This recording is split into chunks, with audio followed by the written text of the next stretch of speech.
Well, good morning, Susquehanna Valley. The date is August 16th. The time is 6:01. Thanks for joining us for this sensational Saturday morning edition of News 8 Today. That's the term we came up with. I'm very excited about it. I'm Jacob Hunziker, alongside meteorologist Mary Ellen Pam with a look at your Saturday Love your Storm King energy. forecast.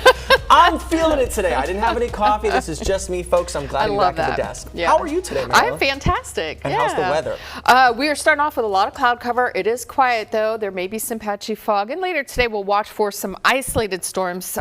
I think they're going to be very hit or miss, mainly north and west of I-81, but that doesn't mean one couldn't develop south and east. But I think most of the day is going to be dry. Looks a little ominous out there right now. There may even be a little patchy fog in some parts of the area. Storm Team Live Radar Network shows there have been some showers ongoing across portions of Schuylkill County, Berks County, and points up to along I-80 and northeast, and that is continuing to move to the east. I can't rule out a little pocket of drizzle here and there this morning. Otherwise, we're just dealing with mostly cloudy skies. 73 in Landisburg, 72 in Lancaster and York and New Freedom, 75 in Gettysburg. So it is a very warm start to the day thanks to the cloud cover. Yeah, and we're still dealing with that tropical air mass. Look at those dew points in the low 70s. Few 60s to the north. Here's your 12-hour forecast. We'll see the clouds decreasing, sunshine increasing, still mixing with some cloud cover through the afternoon. And again, we'll watch during the afternoon hours for those isolated storms to pop. Temperatures above average and very warm in the upper 80s, and with the humidity, it'll feel even hotter at times. So tomorrow's going to be even hotter. We get a little bit better chance for storms. I'll have the details straight ahead. Mary Ellen, thank you so much. We begin this morning in the White Rose City, where caution tape blocked off a portion of South Highland Avenue during what police say was an active police incident. A News 8 crew was on the scene, but police did not confirm to us what exactly happened. It happened, though, around 8:30 p.m. last night in West York. We are still working to find out the details, and we'll bring you those as soon as we get them. Meanwhile, in Adams County, Pennsylvania State Police are investigating a stabbing incident. Investigators say this happened on Wednesday on Old Harrisburg Road in Straben Township. 20-year-old Liam Owings of Gettysburg was accused of stabbing 35-year-old male victim in the stomach.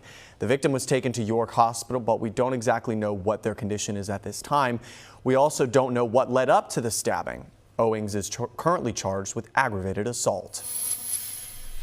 Well, today we have new information on a deadly crash in Franklin Township in Adams County. State police now say that 2 people were killed and 1 person was injured. It happened just before 11 o'clock yesterday morning on Chambersburg Road. They say 90-year-old Edward McCartney was stopped at a stop sign to exit Paramount Senior Living before he attempted a left-hand turn without clearance. The driver of the other vehicle was unable to stop in time, striking the driver's side of McCartney's vehicle. Edward and his passenger, 87-year-old Marjorie McCartney, were pronounced dead at the scene. State police could not confirm what their relationship was, but we are told that they were family members. The other driver was taken to a hospital in Hagerstown, Maryland. And in Lancaster County, 1 person was taken to the hospital after being struck by a vehicle. Emergency dispatchers say that the crash happened around 4 Friday afternoon on Harrisburg Pike at Jasmine Lane in East Hempfield Township. The pedestrian's name and condition have not yet been released. And we stay in Lancaster County, where the Manor Township Police Department says that they have been responding to too many shots fired incidents recently, and they're reminding neighbors about what's legal and what isn't. In a Facebook post on Friday, the department says that state law makes it that discharging a firearm into, toward, or in close proximity to an occupied structure can be charged as a felony, even if no one is injured. The post goes on to say that their officers take these incidents very seriously and will investigate every single report thoroughly. Meanwhile, in the capital city, Harrisburg Mayor Wanda Williams and city police say that parents could start to face unspecified consequences for their own child's bad behavior downtown. A new curfew went into effect last night. Police say that they've made dozens of arrests in recent weeks for drugs and seized several firearms during stepped-up enforcement downtown over the weekends, with 17 teenagers cited or arrested for violating curfew.